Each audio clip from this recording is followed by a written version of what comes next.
capítulo de patología cardiovascular lo comenzamos con cardiopatías congénitas.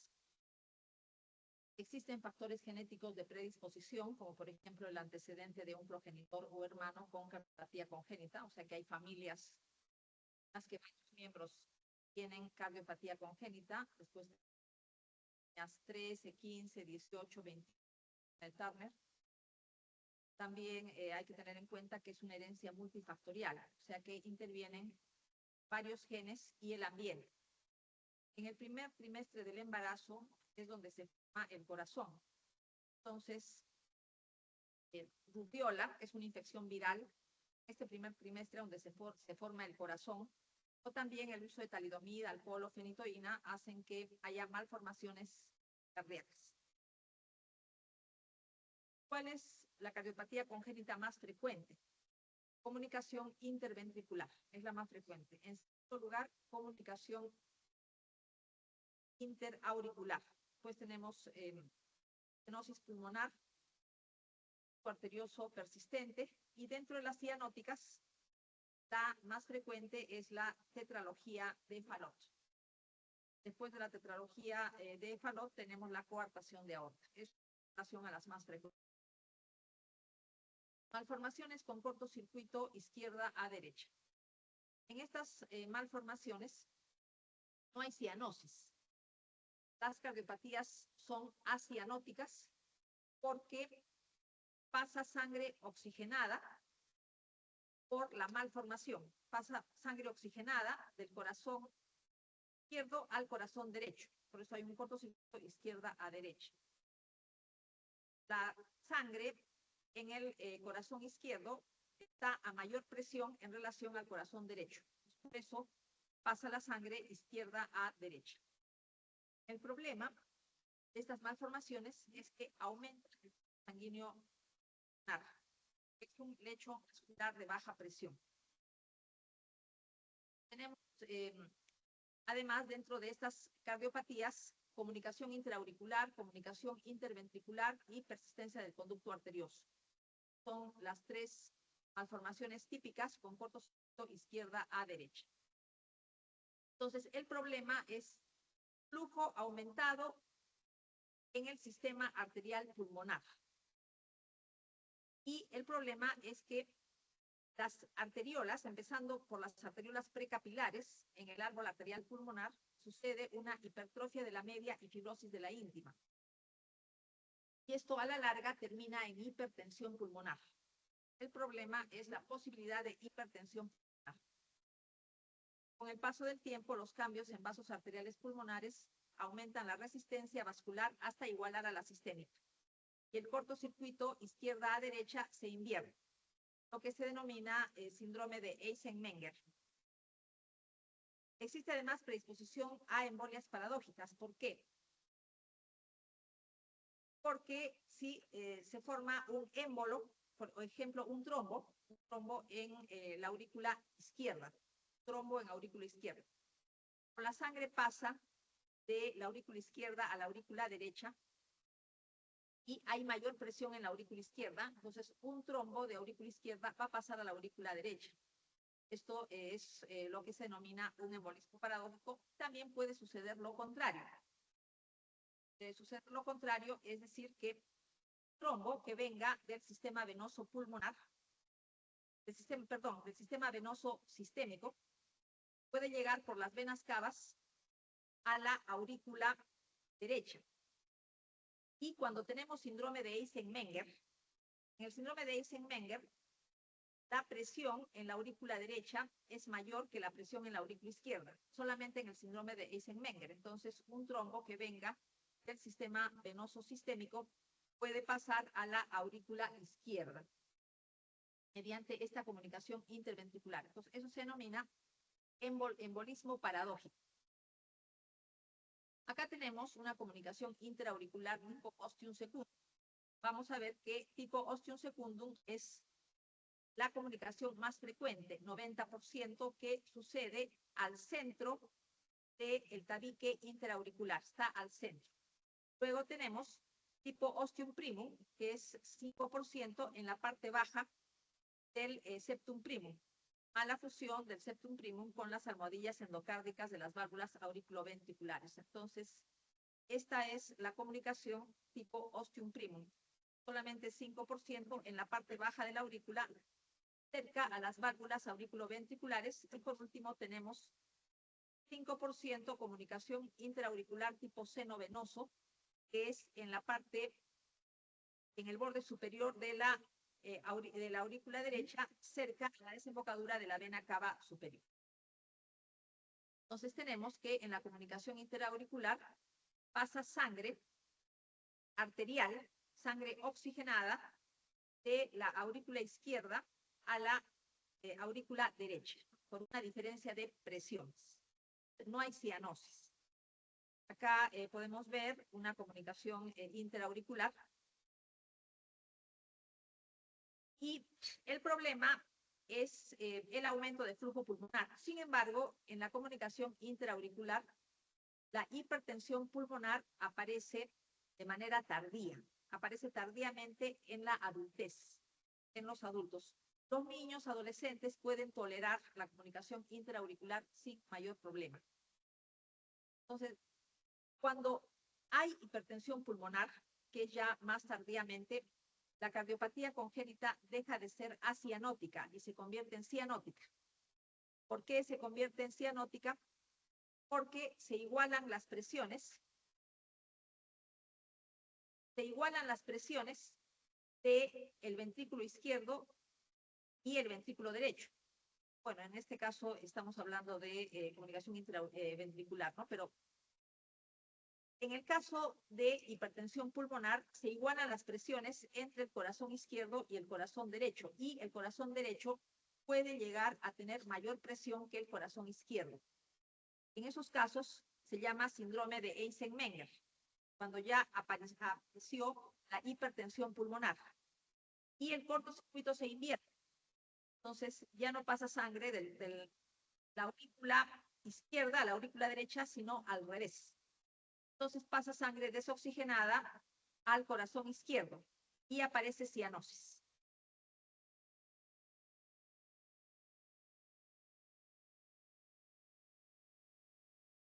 En cambio, la comunicación interventricular y la persistencia del conducto arterioso cursan con aumento de flujo e hipertensión pulmonar desde el inicio. O sea, pronto después del nacimiento ya aparece la hipertensión pulmonar. En cambio, en la comunicación interauricular, la hipertensión pulmonar aparece de manera tardía. Ahora, comunicación interventricular.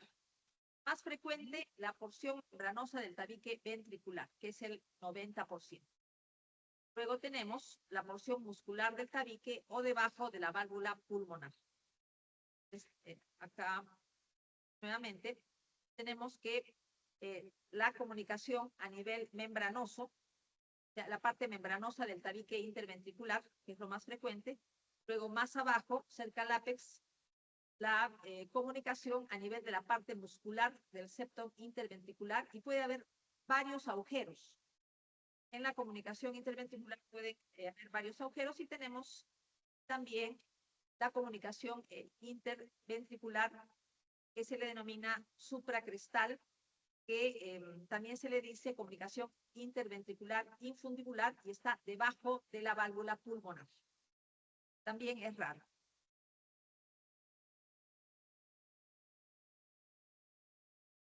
En la comunicación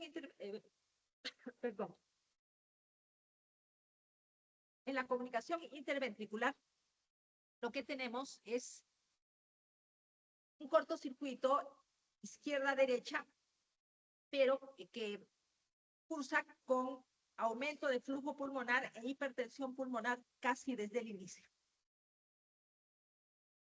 Esta es una comunicación interventricular, ¿no? Un agujero, que esta sería la porción membranosa del tabique, ¿no?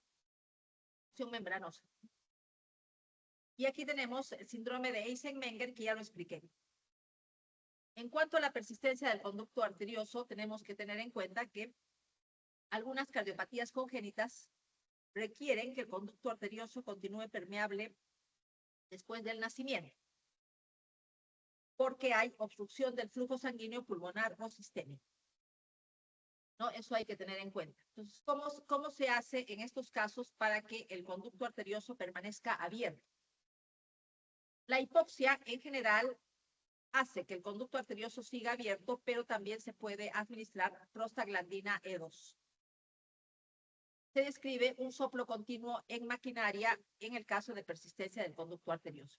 Ustedes ya saben que el conducto arterioso es un conducto que comunica la aorta con la pulmonar.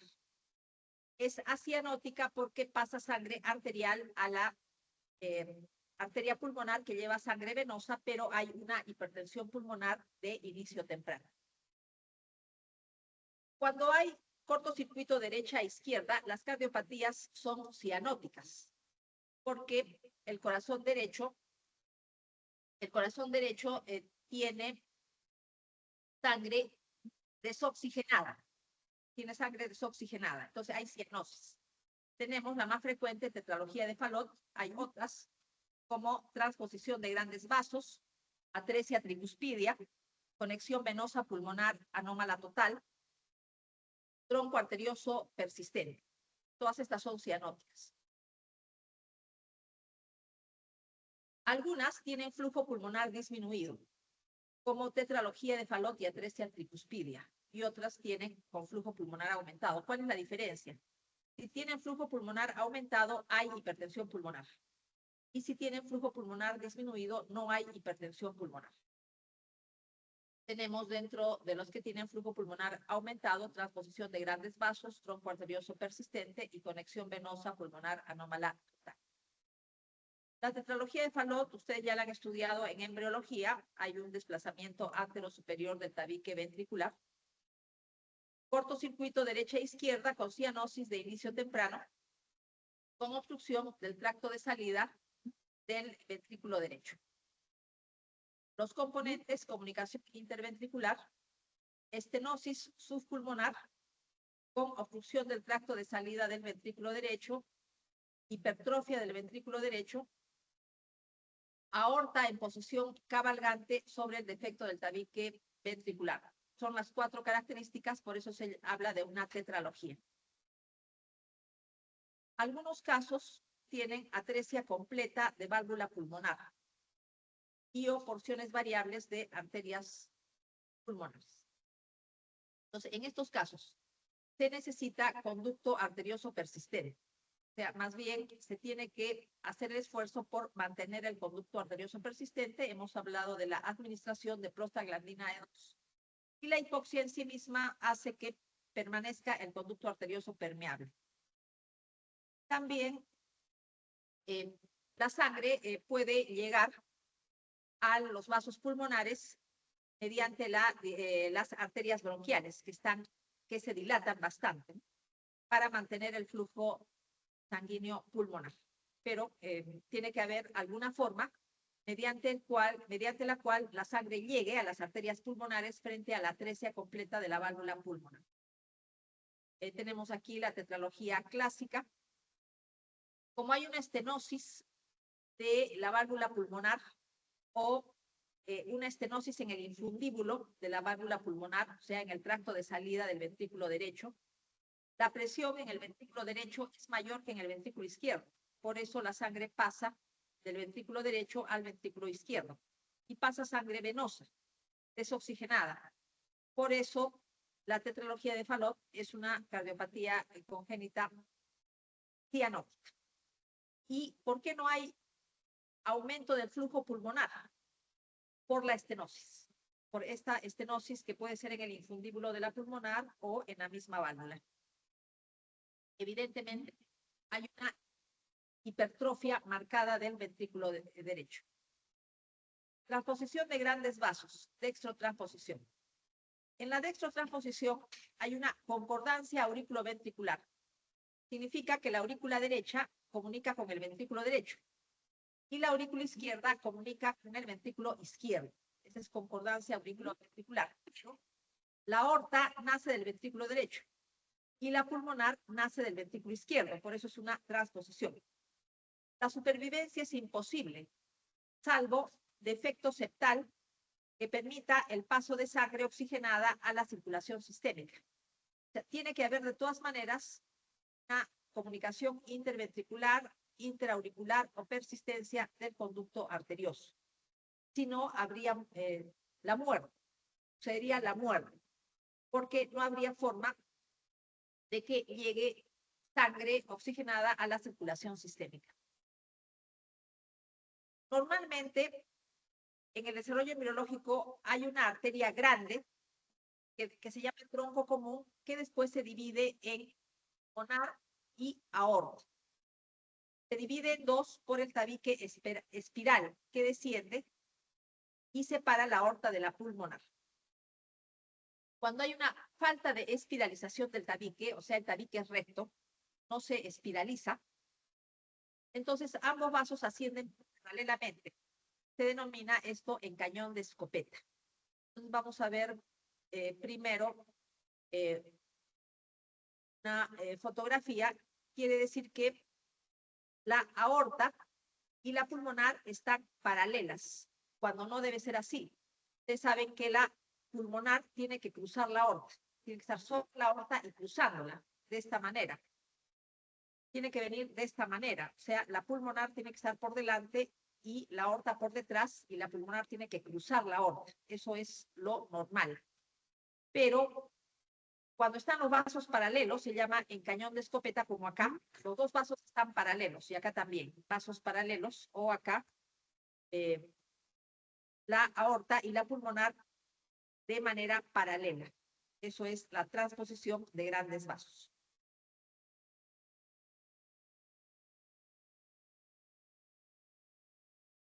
Ahora, cuando hay comunicación interauricular o persistencia del conducto arterioso, se puede cerrar la comunicación y viene la muerte.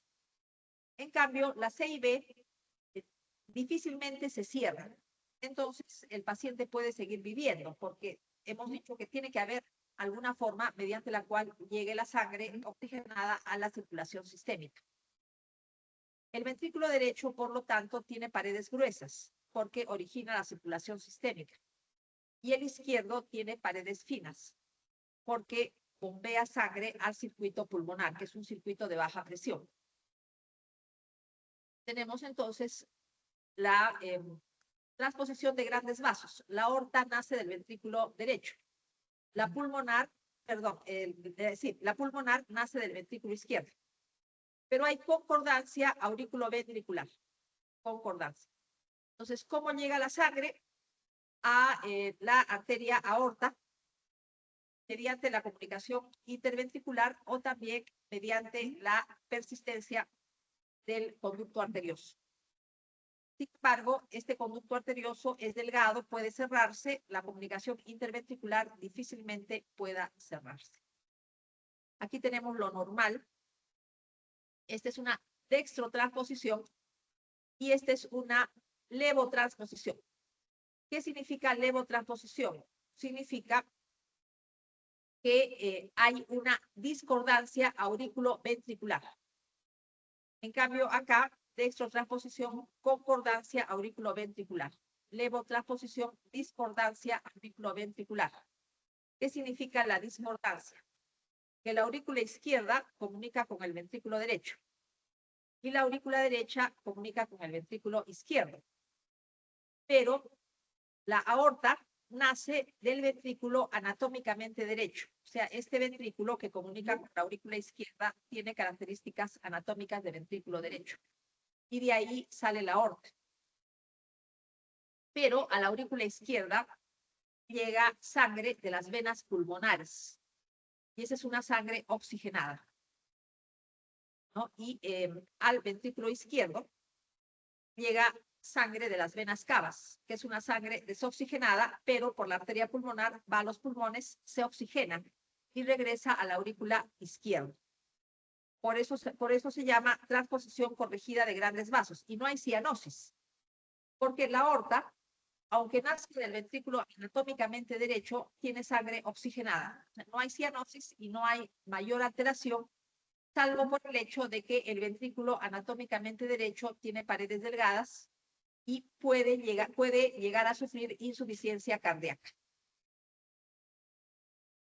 En cuanto a coartación de aorta, se trata de una malformación obstructiva frecuente en mujeres con síndrome de Turner. Hay una forma infantil que es la coartación ubicada antes de un conducto arterioso. Se llama coartación preductal y origina síntomas tempranamente. Entonces, preductal significa antes del conducto arterioso. Vamos a ver unos esquemas. Entonces, si tenemos acá el conducto arterioso, la coartación es antes. Primero es la coartación y después el conducto arterioso. Entonces se llama preductal. Y acá lo que tenemos es, si este es el conducto arterioso, la coartación es antes, preductal. Esa es la forma infantil, antes de un conducto arterioso permeable. Origina síntomas tempranamente. Pero tenemos la forma adulta. No se asocia a conducto arterioso persistente. Está la coartación generalmente a la altura de lo que fue el conducto arterioso, que se llama posteriormente ligamento arterioso. Entonces, el conducto arterioso ya se ha obliterado y queda como ligamento arterioso. Y a dicho nivel se coloca la coartación. Esto se denomina forma adulta de la coartación de aorta, y esta es la forma infantil, con conducto arterioso permeable. Esta es la forma infantil y esta es la forma adulta. O sea, hay una coartación, pero el conducto arterioso no está permeable, queda solamente un ligamento arterioso y prácticamente a la misma altura está la coartación. Este es lo que decimos la forma adulta. Entonces, manifestaciones clínicas dependen de la magnitud de la obstrucción. En la forma infantil pasa sangre venosa a la aorta por el conducto arterioso permeable. Entonces hay cianosis en la mitad inferior del cuerpo. Esa es la forma infantil. Cianosis en la mitad inferior del cuerpo. Y en la forma adulta puede haber o no haber síntomas, dependiendo de la magnitud de la obstrucción. Hay hipertensión en extremidades superiores, con pulsos débiles en extremidades inferiores y signos de insuficiencia arterial. Entonces, es un cuadro clínico diferente a la forma infantil. Ahora, en la forma adulta hay una circulación colateral prominente a nivel de las arterias situadas proximal y distalmente a la coartación. Entonces tenemos que las mamarias internas, las subclavias, axilares e intercostales están dilatadas y con un flujo alto. Se describen muescas en el borde inferior de las costillas. A eso se le llama signo de Roessner. Y significa que las arterias intercostales están muy dilatadas para poder bypassear la zona de la coartación.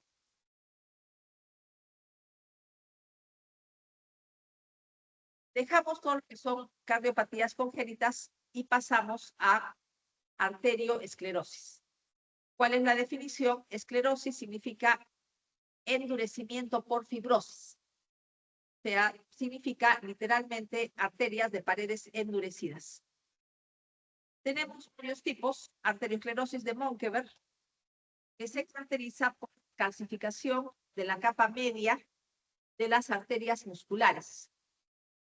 Calcificación distrófica de la capa media de las arterias musculares y no tiene correlato clínico, no da ningún tipo de obstrucción.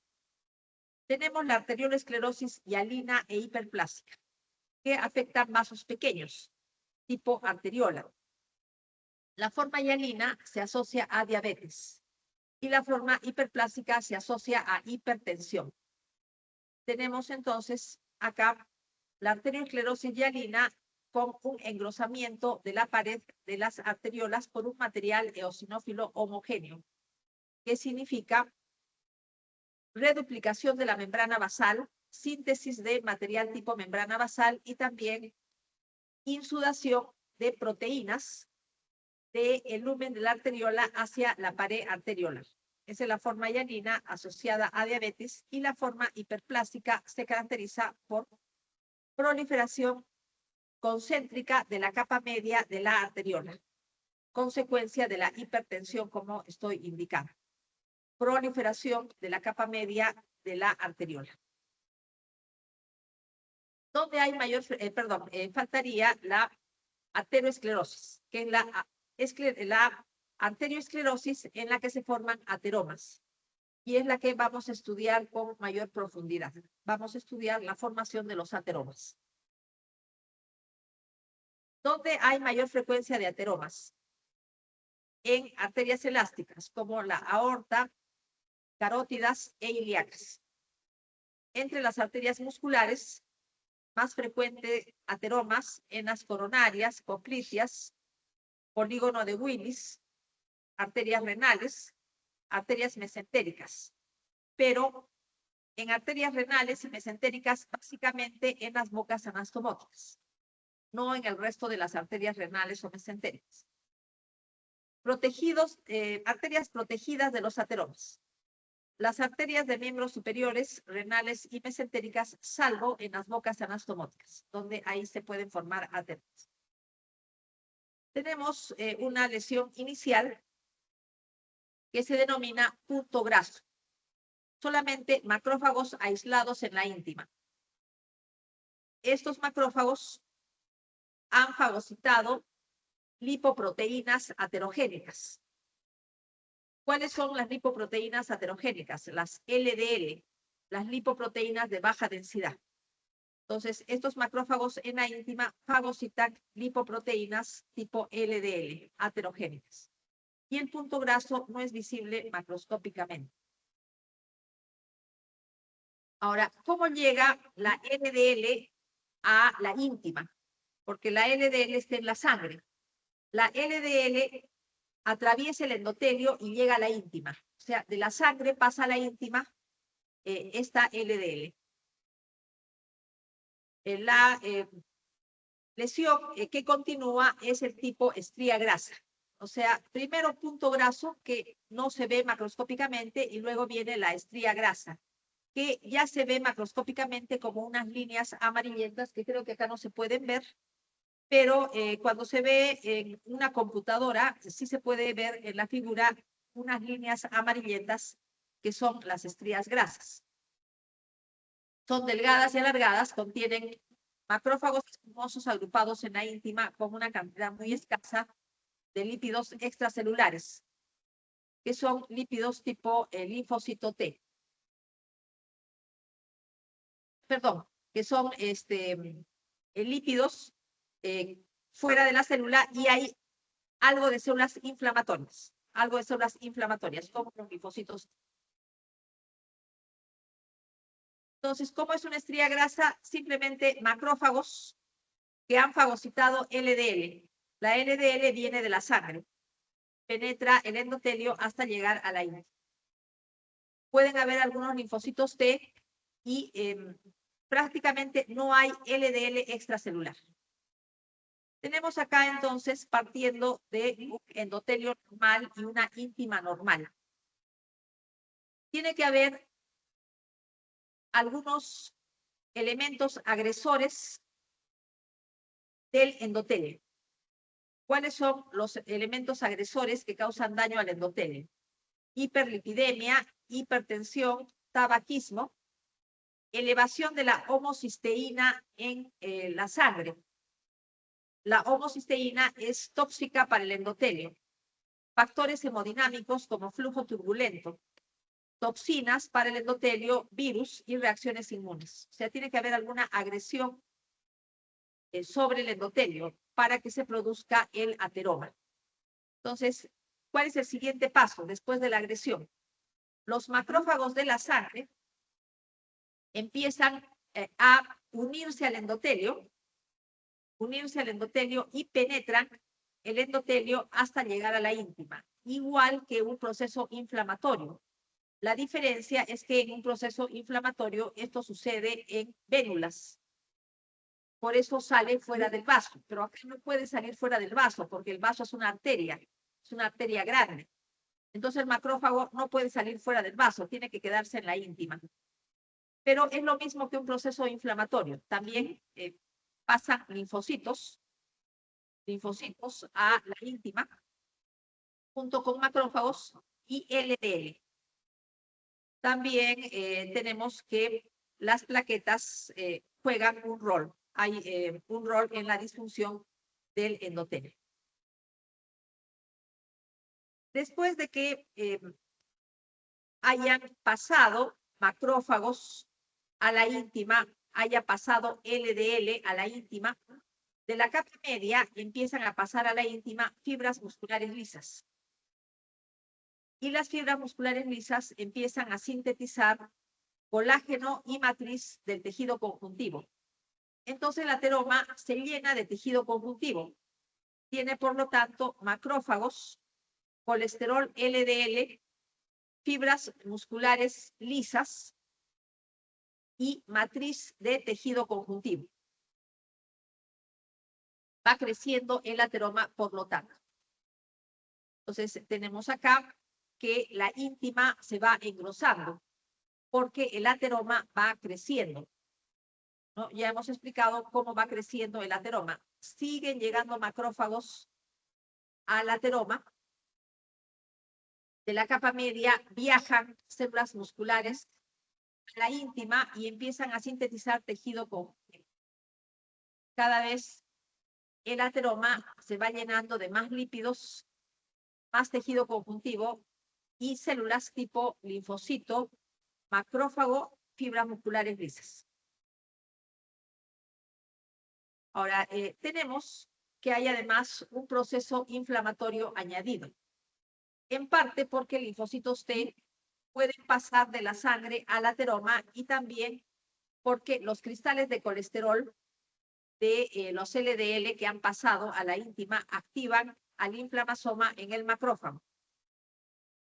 El macrófago fagocita la LDL que ha pasado, ¿no?, desde la sangre hacia el ateroma, pero no fagocitan LDL normal, fagocitan LDL dañada, básicamente LDL oxidada.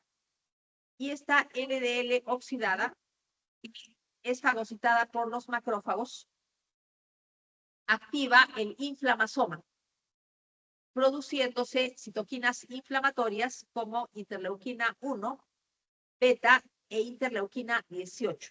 O sea, el proceso inflamatorio es importante en la formación del ateroma, aunque podríamos pensar que la inflamación no tiene nada que ver con el ateroma, pero sí tiene mucho que ver. Hay una inflamación que contribuye con el progreso del ateroma. Los macrófagos empiezan a fagocitar la LDL y se llenan de LDL, convirtiéndose en lo que se llama macrófagos espumosos, o sea, macrófagos con el citoplasma lleno de lípidos. Entonces, ¿qué receptores utilizan para la fagocitosis de la LDL? No utilizan el receptor clásico de LDL, sino utilizan un receptor especial que se llama receptor de desecho de LDL, mediante el cual se fagocita LDL dañadas, básicamente LDL oxidadas. También, tenemos el CD35, tenemos también el CD36 y macrocialinas que reconocen las LDL oxidadas. Entonces, se fagocita LDL dañada. El ateroma sigue creciendo y pasamos a una lesión ateromatosa intermedia que contiene macrófagos espumosos, mayor cantidad de lípidos extracelulares en relación a las lesiones iniciales. Cuando tenemos ya la lesión intermedia, entonces empieza a aumentar la cantidad de lípidos extracelulares. O sea, no solamente macrófagos con fagocitosis, sino también lípidos extracelulares. Y los lípidos empiezan a observarse en acúmulos discontinuos. En el ateroma bien desarrollado, los acúmulos de lípidos son discontinuos, con núcleo lipídico grande, y continúa la insudación de lípidos del plasma. Tenemos entonces que el ateroma va creciendo, sigue viniendo macrófagos, sigue viniendo linfocitos T de la sangre, sigue insudando LDL y aumenta la cantidad de LDL extracelular, precipitando el colesterol en forma de cristales. Los macrófagos siguen fagocitando las LDL dañadas. Siguen viajando fibras musculares lisas de la capa media hacia la íntima para formar parte del ateroma y sintetizar tejido conjuntivo. Entre el núcleo de lípidos y el endotelio hay matriz extracelular. O sea, debajo del endotelio se acumula tejido conjuntivo, tejido fibroso. Entonces, hay una cubierta del ateroma que está dada por tejido conjuntivo. Y ya el ateroma desarrollado puede complicarse. Las complicaciones son erosión y trombosis. El endotelio puede necrosarse y sucede una trombosis. O también puede haber hemorragia dentro del ateroma. Bueno, acá tenemos prácticamente lo mismo. Pasaje de macrófagos hacia la íntima, pasaje de células musculares lisas de la capa media hacia la íntima para formar parte del ateroma.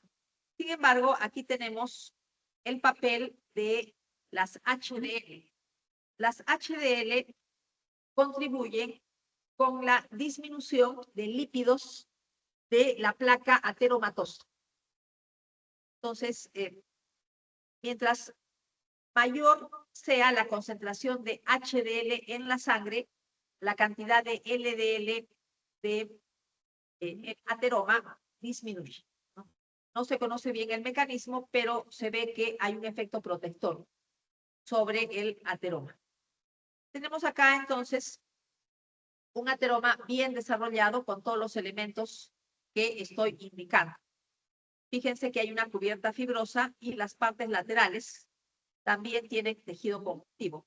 Estas partes laterales del ateroma se le denomina los hombros del ateroma. Los hombros del ateroma, tenemos acá varios ateromas que le dan una superficie irregular a la íntima.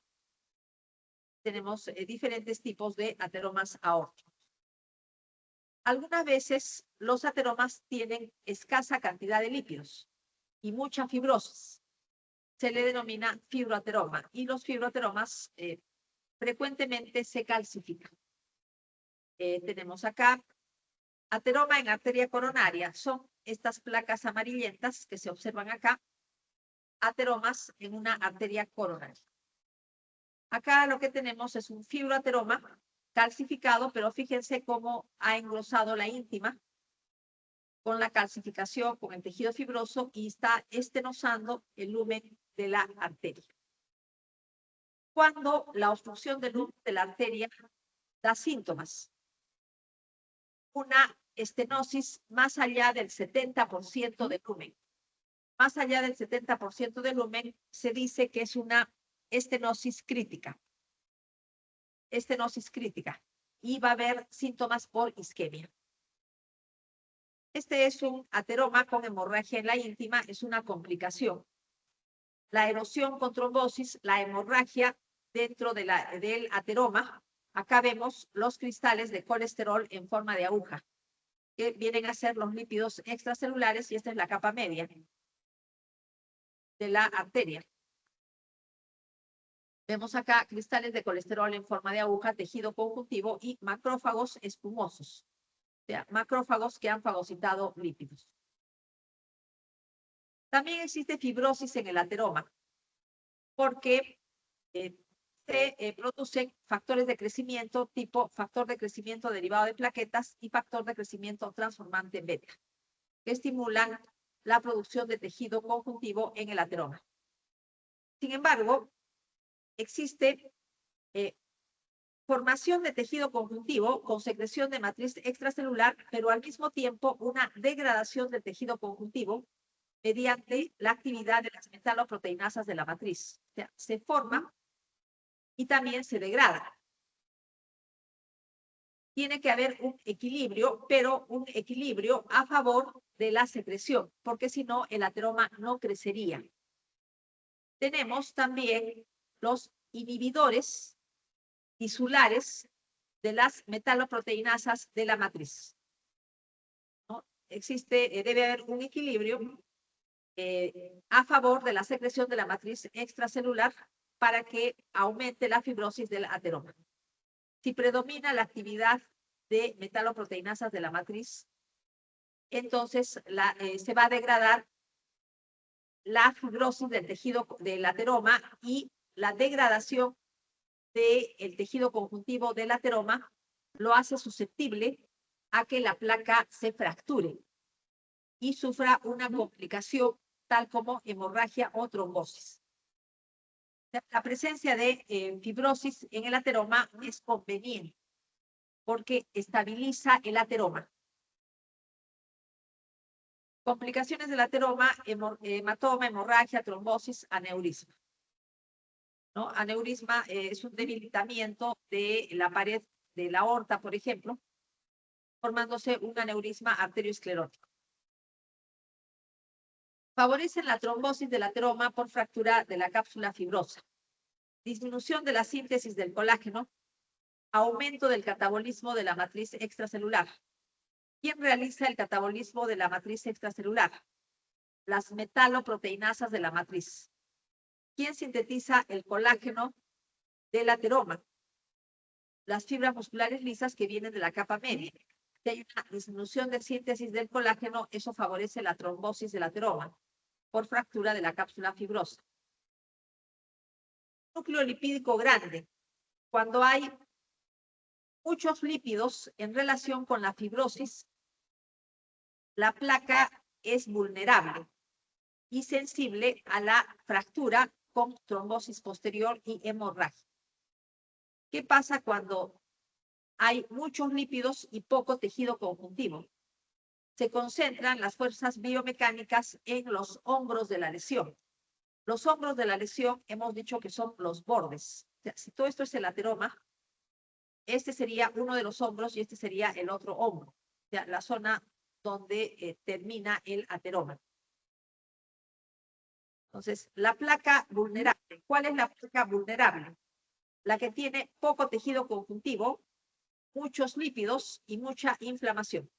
Es la placa vulnerable, sensible a las complicaciones tipo trombosis y ruptura de la placa con hemorragia.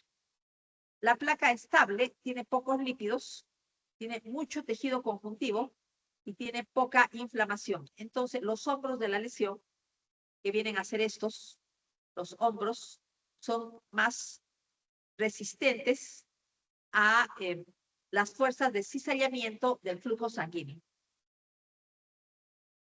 Puede haber una erosión superficial de la placa por necrosis de células endoteliales o porque aumenta la actividad de las metaloproteinasas de la matriz que degradan el tejido conjuntivo.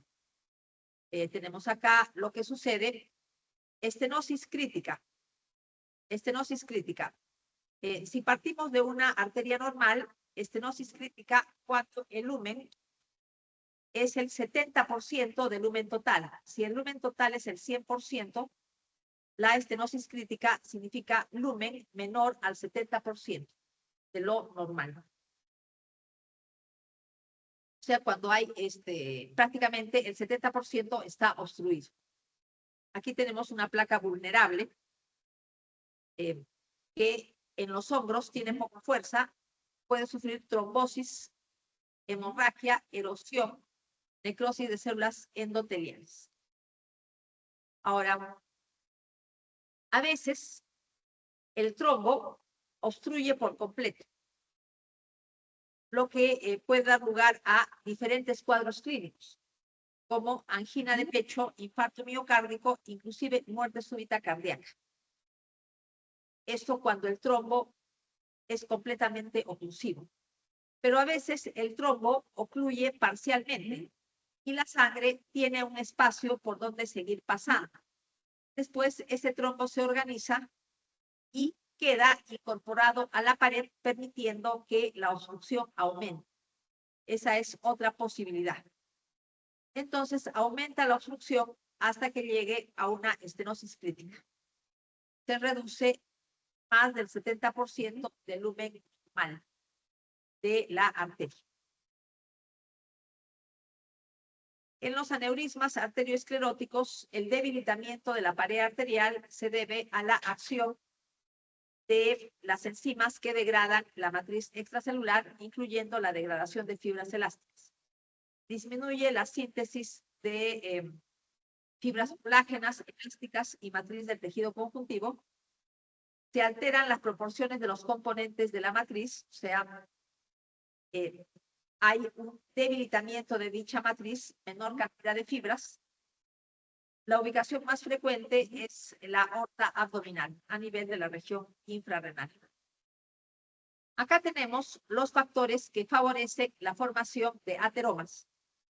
Hipertensión, colesterol total elevado,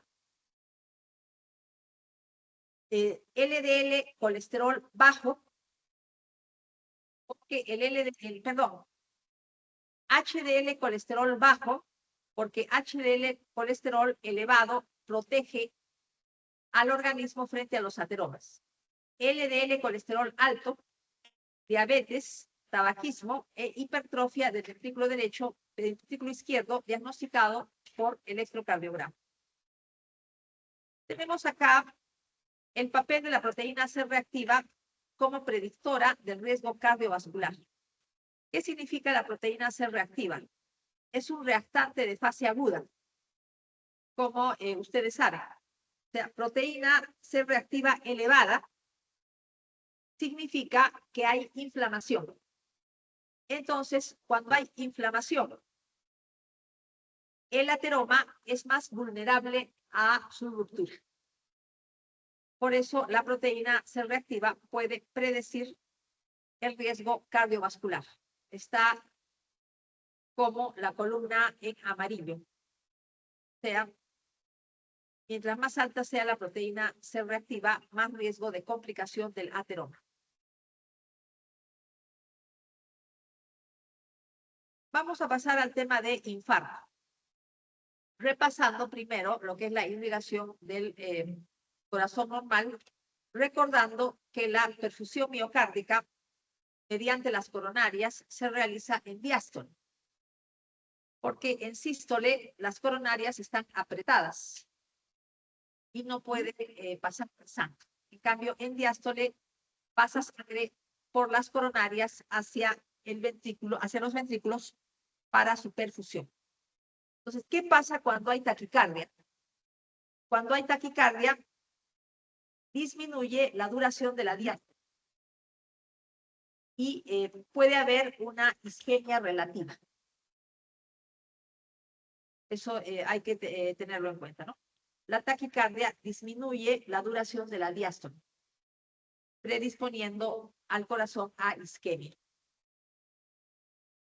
Tenemos nosotros la rama, la arteria coronaria izquierda, que se divide en rama descendente anterior izquierda y arteria circunfleja izquierda.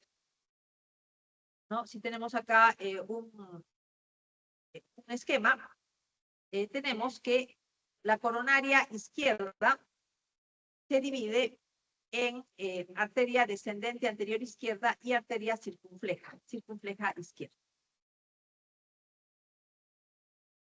La descendente anterior izquierda irriga la pared anterior del ventrículo izquierdo, los 2/3 anteriores del tabique interventricular y el ápex. Entonces, la punta del corazón. Por lo tanto, la descendente anterior va a irrigar la cara anterior del ventrículo, el ápex, la punta del ventrículo, y los 2/3 anteriores del tabique interventricular. Ahora, la circunfleja, pared lateral del ventrículo izquierdo. Entonces, sería pared lateral del ventrículo izquierdo, la circunfleja izquierda.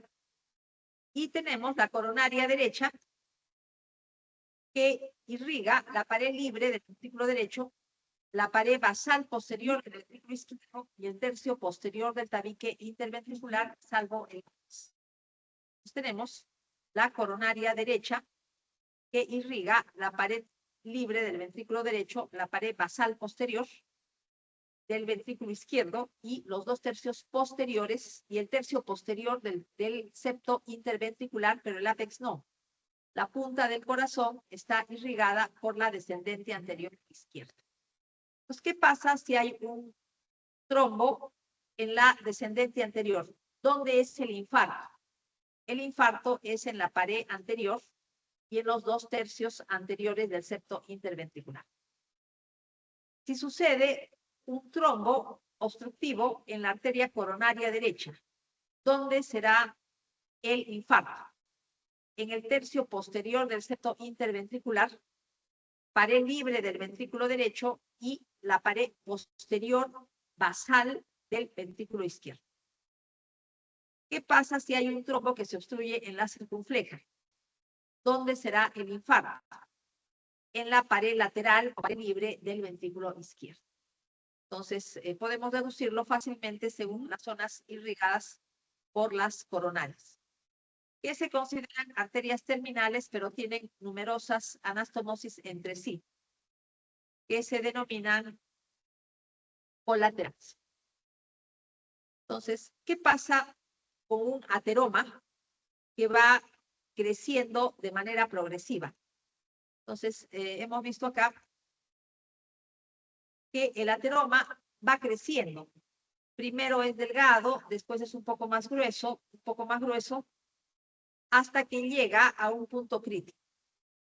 Pero mientras va aumentando, ya hay un cierto grado de disminución del flujo, lo que permite que se desarrollen las colaterales. O sea, mientras van creciendo los ateromas, se van desarrollando las colaterales, lo que limita el daño cardíaco durante un infarto. Cambio brusco del ateroma, una complicación del ateroma, favorecido por la vasoconstricción, trombosis, y sucede en el ateroma erosiones, ulceraciones, fisuras, fracturas y hemorragia. Puede haber una oclusión parcial del ateroma o también una oclusión total. La oclusión total va a desencadenar un infarto y a veces hasta muerte súbita cardíaca, a veces. La oclusión parcial del ateroma va a seguir pasando sangre por la coronaria. El cambio del ateroma solo ha causado una oclusión parcial. Pero después, por ejemplo, si se forma un trombo que obstruye de manera parcial, este trombo se organiza, se fibrosa y no obstruye de manera total, pero contribuye al crecimiento del ateroma, ¿no? Esto lo acabamos de ver. Hemos visto que un trombo que no ocluye totalmente puede contribuir al crecimiento del ateroma.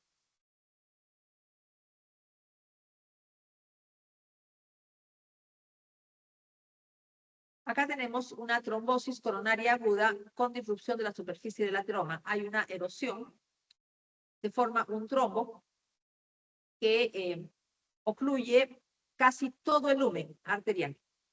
Entonces, como ocluye casi todo el lumen arterial, puede haber un infarto o puede haber muerte súbita. Tenemos las manifestaciones de la cardiopatía isquémica.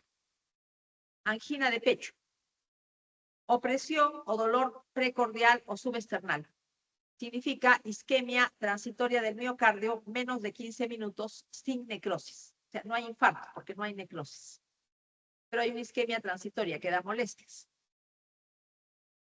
La angina puede ser estable por aumento de la demanda de oxígeno, por ejercicio físico, estrés emocional. Se alivia con reposo y vasodilatadores. Entonces, repito, dura menos de 15 minutos. No hay necrosis del miocardio. Tenemos la angina variante, que se llama angina de Prinzmetal, que es producto del espasmo vascular coronario.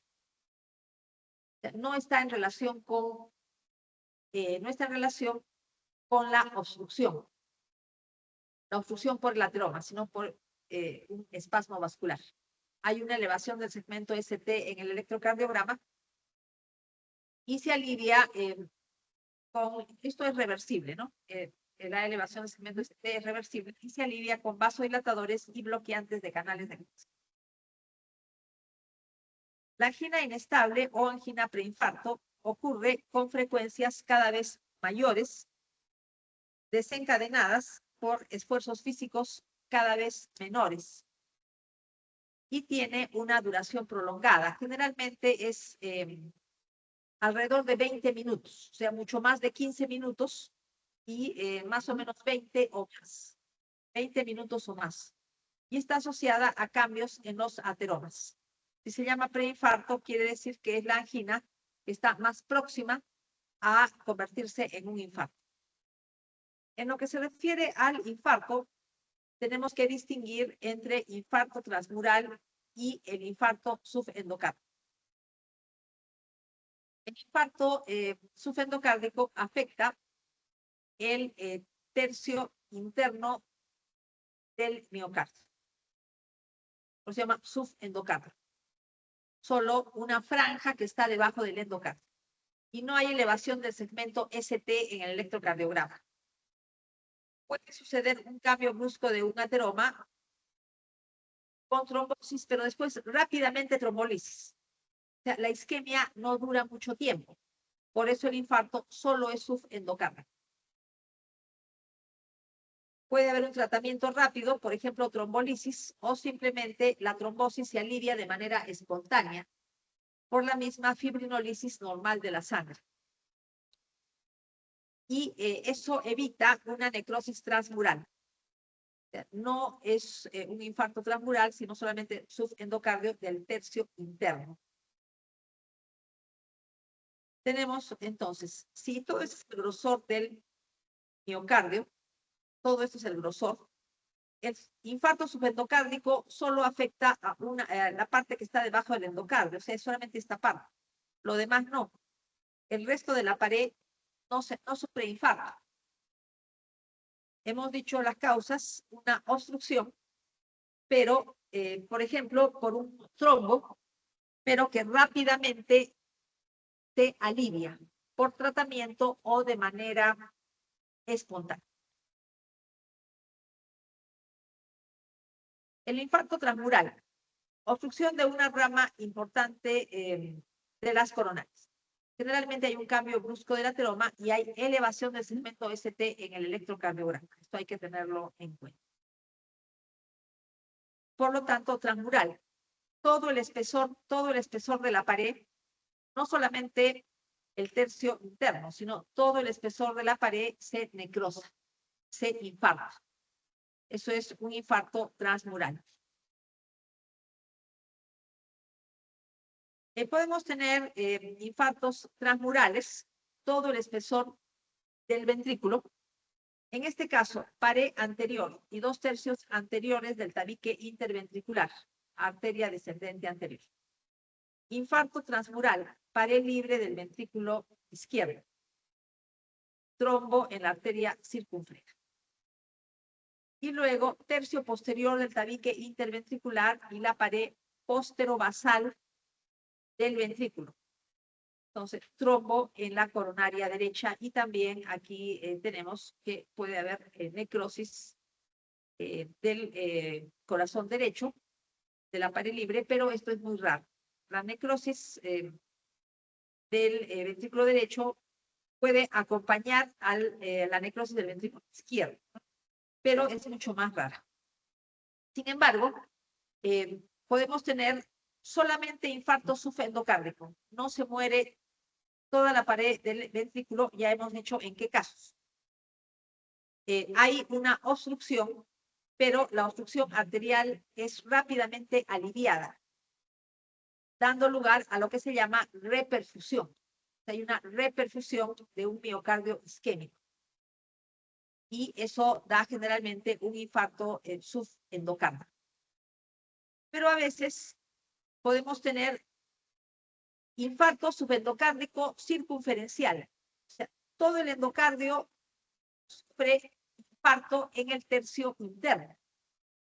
¿Cuáles son las causas? Generalmente es hipotensión.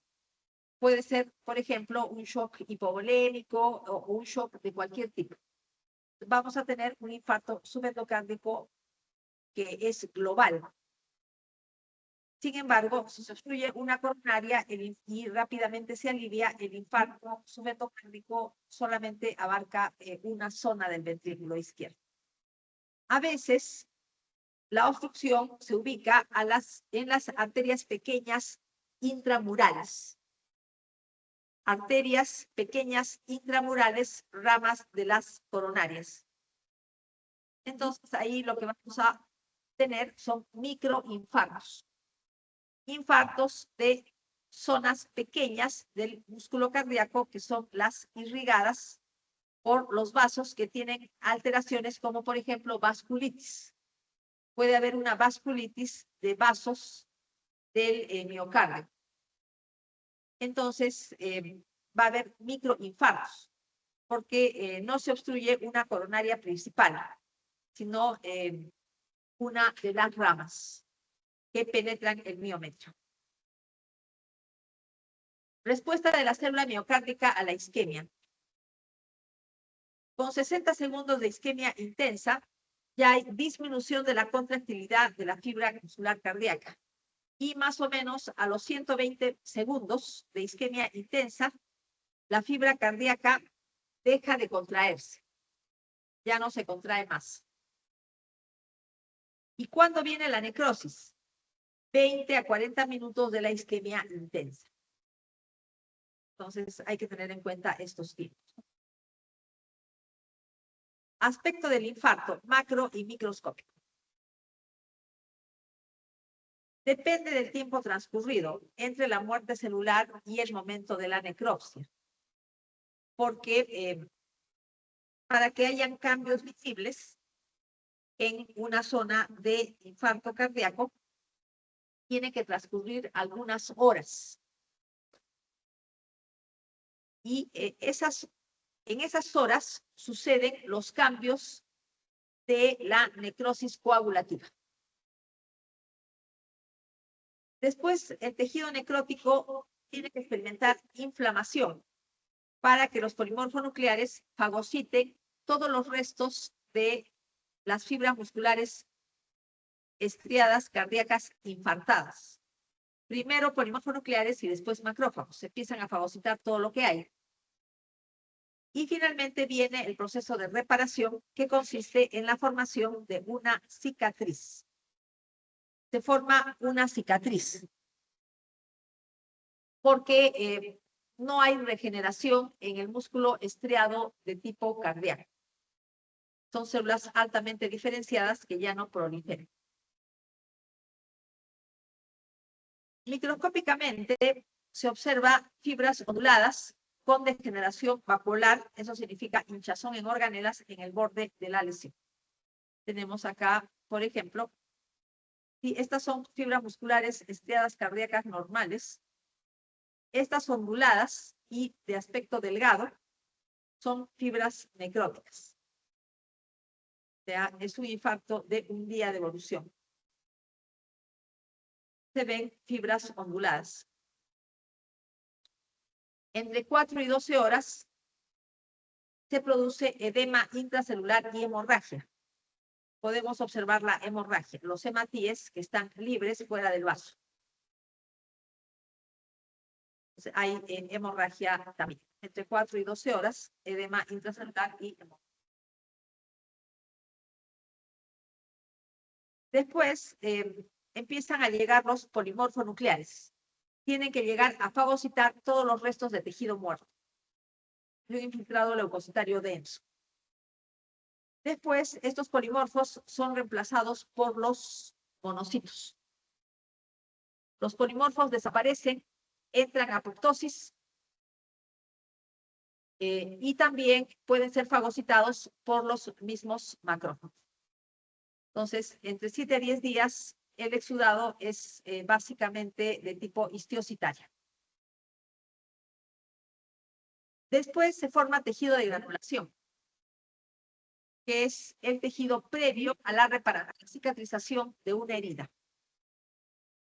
El tejido de granulación es muy edematoso, va disminuyendo el edema, tiene gran cantidad de vasos sanguíneos, va disminuyendo la cantidad de vasos sanguíneos y el tejido de granulación se va colagenizando, o sea, llenando de fibras colágenas que son fabricadas por las células que quedan en los bordes del tejido infartado que viajan hacia la zona de infarto para poder proceder a la reparación. Y finalmente, en el corazón queda una cicatriz fibrosa, que es la consecuencia del infarto producido. Es la huella de que hubo un infarto, la formación de una cicatriz fibrosa.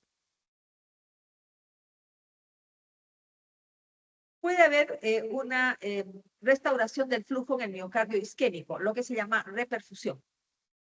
Entonces, partimos de un ateroma complicado como un trombo y el trombo ha ocluido todo el vaso.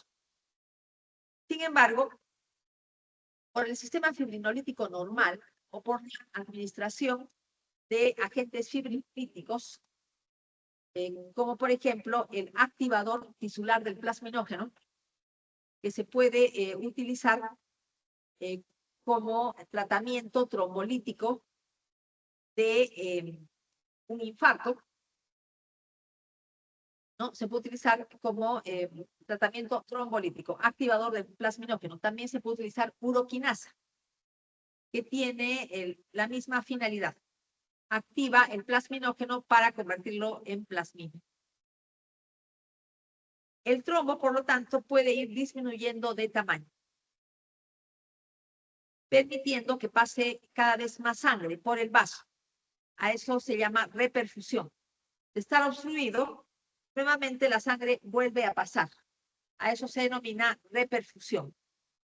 La reperfusión salva de la muerte a fibras cardíacas con daño reversible. Pero hay un porcentaje de células que más bien son ayudadas por la reperfusión para morir más rápido. Vamos a ver un esquema. Según este esquema,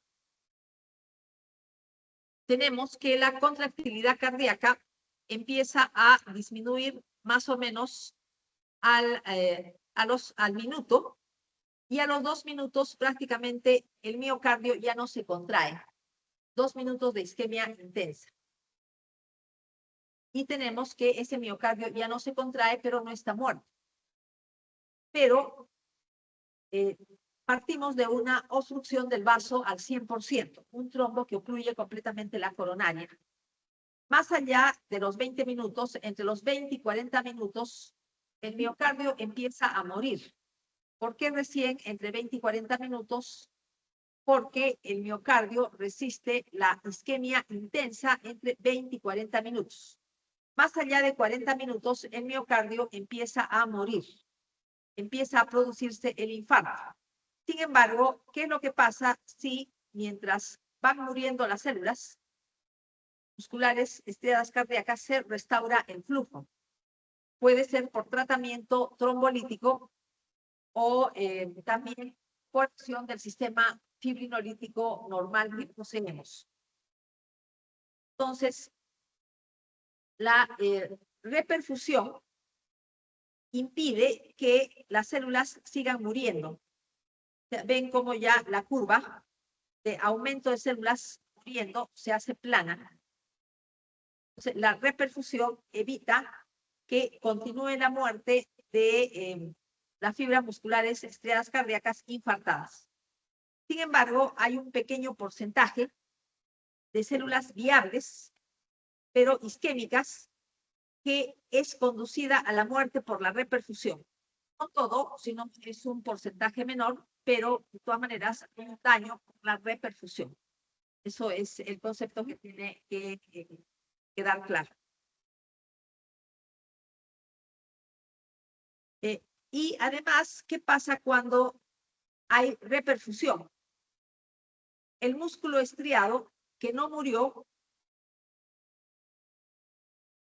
quedó sin contraerse por la isquemia, pero cuando se restaura el flujo, entonces ese miocardio nuevamente puede recuperar su funcionalidad, pero generalmente lo hace de manera parcial. Siempre queda como una disfunción ventricular post-isquémica, pero a la larga la funcionalidad de las fibras musculares cardíacas que no murieron se recupera por completo.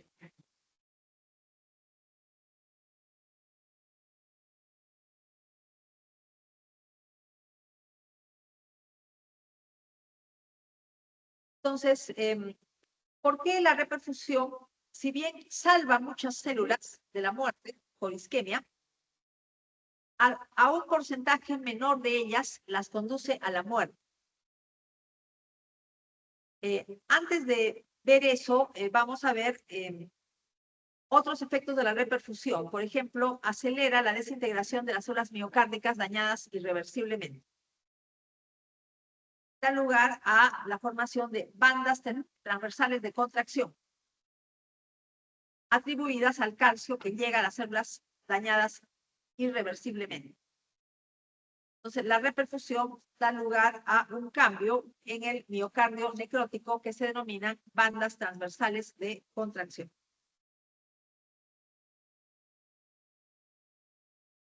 La reperfusión contribuye a la formación de radicales libres procedentes de neutrófilos que infiltran el tejido. Entonces, esos radicales libres contribuyen con la apoptosis de fibras con daño reversible. Y finalmente, si continúa, tanto si continúa la isquemia, como efecto adverso de la reperfusión tenemos daño microvascular con hemorragia. Eso sucede en los dos casos. Si la isquemia continúa, va a haber daño microvascular con hemorragia que acompaña al infarto. Y durante la reperfusión también se puede producir daño microvascular con hemorragia. Troponina T y troponina I son proteínas que pasan a la sangre cuando ha habido infarto cardíaco. Normalmente regulan la contracción de las miofibrillas. Se elevan 2 a 3 horas después del infarto, tienen un pico máximo a las 24 horas del infarto y permanecen elevadas hasta los 10 días en promedio. O sea, son marcadores buenos porque se hacen positivos muy tempranamente y permanecen elevadas hasta los 10 días, teniendo su pico máximo a las 24 horas. Otra enzima que sirve para diagnóstico de infarto, creatina fosfoquinasa isoenzima B, MB, lo que se denomina CPK-MB. Es un dímero. Tiene una subunidad M y una subunidad B. Y la forma MB es característica del músculo cardíaco. Se eleva en sangre en un infarto. Pero tenemos una isoenzima característica del tejido cerebral, que viene a ser la CPK-BB. B viene de brain, que significa cerebro. Y tenemos una isoenzima característica de músculo esquelético, que viene a ser MM. MB corazón, MM solo músculo esquelético. M pues viene de músculo, ¿no? En inglés sería muscle, pero ponemos MM, ¿no? Sabemos que cuando hay necrosis de una fibra muscular estriada cardíaca, la membrana se fragmenta y por ahí sale la troponina T, la troponina I, CPK-MB y otras enzimas. Pasan al tejido conjuntivo y de ahí a la sangre. Mediante un análisis de laboratorio se puede confirmar un diagnóstico de infarto. En cuanto a enzimas, tenemos que la que más tempranamente se eleva es la mioglobina, pero la mioglobina tiene un pico que es muy transitorio. Se eleva de manera muy transitoria, por eso no es muy útil para el diagnóstico de infarto. En cambio, la troponina se eleva tempranamente, 2 a 3 horas, pero permanece, alcanza su pico más o menos a las 24 horas, pero permanece elevada por muchos días. Eso es lo bueno de la troponina I. CPK-MB también se eleva tempranamente y no alcanza picos tan altos como la troponina T, pero permanece elevada por menos tiempo también. Entonces, la elevación de SPK-MB es mucho más transitoria que la de troponina. Vamos a terminar la clase de hoy día hablando de las complicaciones del infarto. Insuficiencia cardíaca se denomina disfunción contráctil por posinfarto, que es temporal, o sea, termina por recuperarse. Arritmias, algunas pueden ser mortales, como por ejemplo la fibrilación ventricular, puede haber taquicardia sinusal, bloqueo cardíaco, etc. Ruptura del miocardio con producción de hemopericardio, ruptura de la pared libre del ventrículo. Tenemos acá ruptura de la pared libre del ventrículo con la producción de hemopericardio. Tenemos también ruptura del tabique interventricular, produciéndose una comunicación interventricular aguda. Se rompe el tabique interventricular por el infarto a dicho nivel, a nivel del septo. Y se produce una comunicación interventricular aguda. También se puede romper los músculos papilares, lo que puede dar una insuficiencia mitral aguda. Entonces, podemos tener ruptura de los papilares o a veces también ruptura de las cuerdas tendinosas, lo que da lugar a una insuficiencia mitral que se establece de manera aguda. Hay dos tipos de pericarditis posinfarto. Una inmediatamente posinfarto, que es por la extensión de la inflamación del infarto hacia el pericardio, y la otra es, aparece semanas después del infarto, por lo menos 2 semanas después del infarto, y tiene etiología autoinmune. Se llama síndrome de Dressler, ¿no? Tenemos entonces acá pericarditis fibrinosa post-infarto. Síndrome de Dressler cuando es, repito, 2 semanas, y tenemos una pericarditis que se inicia de manera temprana. Después tenemos la expansión del infarto, trombosis mural que se complica con tromboembolismo, debilitamiento de la pared ventricular con la formación de un aneurisma ventricular. Entonces se puede formar un trombo en la zona del infarto, y la zona del infarto se puede adelgazar tanto que da lugar a un debilitamiento y la formación de un aneurisma ventricular. Acá tenemos otro aneurisma ventricular. Y por último, cardiopatía isquémica crónica, que es una secuela tardía del infarto. Cardiopatía isquémica crónica caracterizada por insuficiencia cardíaca progresiva, en la cual hay cicatrices de infartos antiguos ya curados, hipertrofia ventricular con dilatación, o pueden haber múltiples microinfartos. Microscópicamente, hipertrofia de las fibras musculares, signos de isquemia crónica, vacuolización subendocárdica difusa. Esto es isquemia crónica.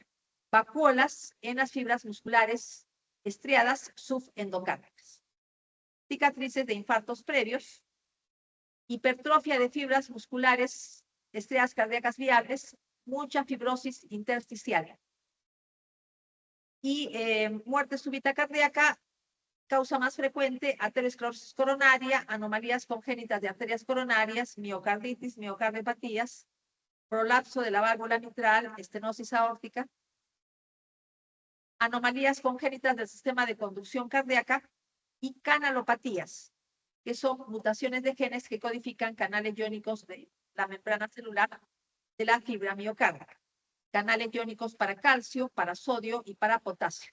Predisponen a arritmias peligrosas que pueden causar muerte súbita cardíaca. Con eso terminamos la clase de hoy día.